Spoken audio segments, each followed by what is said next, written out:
Today on What to Do, we are replacing a turn signal light on a Trac trailer. This is from Franklin Trailer, and these lights, it's hard to see where, how to take them off because you don't see any nuts or bolts and you don't see any wires on the inside. They're kind of recessed in there. But let me show you what it looks like.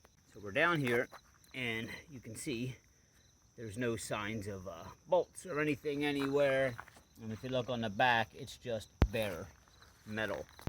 So some people may be wondering, how the heck do I get this out? And you'll start pulling on this grommet and everything, but actually in reality, if you just buy the new light like we have here, you can see I got a new one, and it does come with a new grommet too, but we don't need that.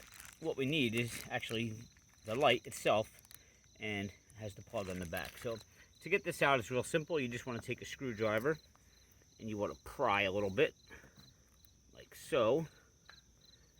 A little hard with one hand, I apologize, but it is working its way out there. Here it comes.